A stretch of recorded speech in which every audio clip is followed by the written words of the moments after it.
Donc je donne la parole à Si Mohamed Skouri de l'Université Qada'iyya de Marrakech. Est-ce qu'il y a un baladeur, s'il vous plaît?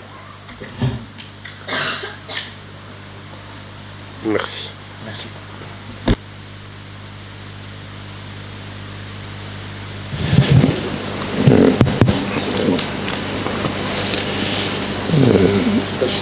Merci.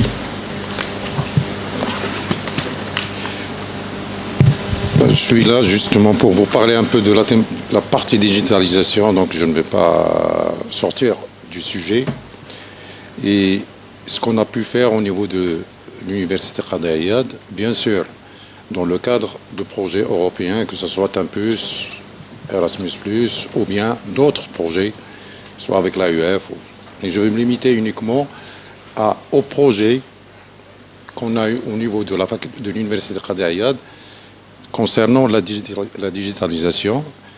Alors, en fait, la digitalisation au niveau de l'UQA a commencé en 2003 avec le module que vous connaissez tous, le module d'informatique qui a été introduit dans la réforme 2003. La massification nous a obligés à travailler en hybride. Donc, on était obligés d'utiliser les plateformes Moodle avec des cours scénarisés et suivre les étudiants. À partir de 2010, la digitalisation à l'UQA a connu un grand saut. Par l'implication, bien sûr, dans les projets européens, projets internationaux, en particulier Tempus, Erasmus Capacity Building. Sur la stratégie de l'UQA, 2013-2016, suivi de 2017-2020, puis 2019-2023, on permet à l'UQA de tracer et définir un peu sa route ou sa feuille de route pour atteindre ses objectifs et poursuivre son développement dans un esprit d'innovation et d'ouverture. Alors, dans ce cadre, l'implication de l'UQA dans les projets européens a été très bénéfique pour l'ensemble de ces trois composantes, que ce soit les étudiants, les administratifs ou bien les enseignants. Parmi les projets phares de cette période, je peux citer Tempus, Palms et EOLS. Il y a Tempus, Palms, il y a EOLS. Les Erasmus, OpenMed, peut-être que mon collègue Brada va en parler dans le deuxième panel. RISE, Inside, Mathématiques, Projet Coretev, encore actuellement, eLives. Leur impact, bien sûr, c'est ce qui nous intéresse.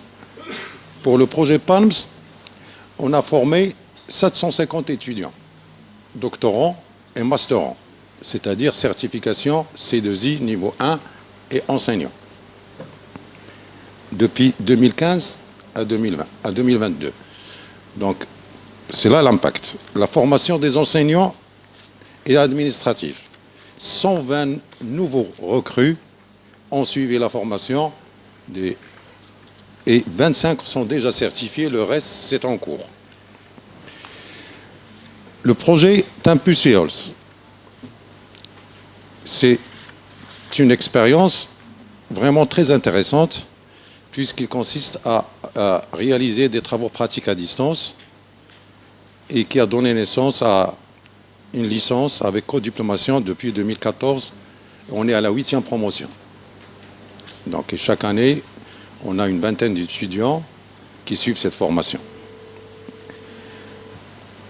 J'ai dit OpenMed, c'est Khaled peut parler après, c'est la formation des enseignants aussi, c'est la création des ressources, et c'est au niveau recherche aussi, c'est plus de 10 publications et des travaux de thèse. Il y a Express, c'est toujours les TP à distance, mais avec des simulations et des ressources disponibles pour les étudiants. Je vais sauter RAISE et INSAID.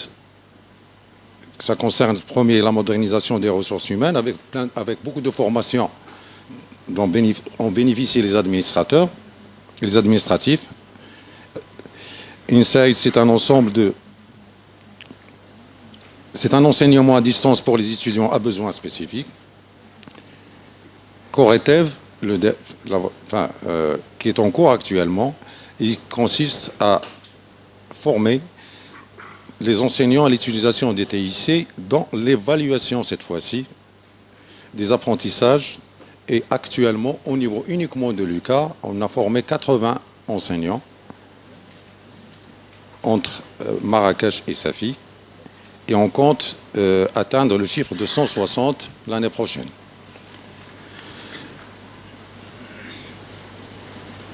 E-Lives, donc c'est la création de 10 laboratoires à distance, avec formation de 15 enseignants et de techniciens.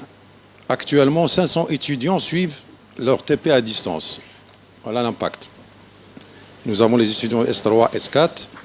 Cette année, ils ont suivi complètement leur TP à distance en utilisant le matériel. Et quand je dis le matériel, c'est-à-dire que l'université investit aussi avec un don de 2,5 millions, qui dépasse 4 fois ce qu'on a obtenu au niveau d'Erasmus. Donc, pour la pérennisation, alors, bien sûr, je vais juste parler de 2 thèses dans le cadre et un prix UNESCO pour un article qui vient d'apparaître.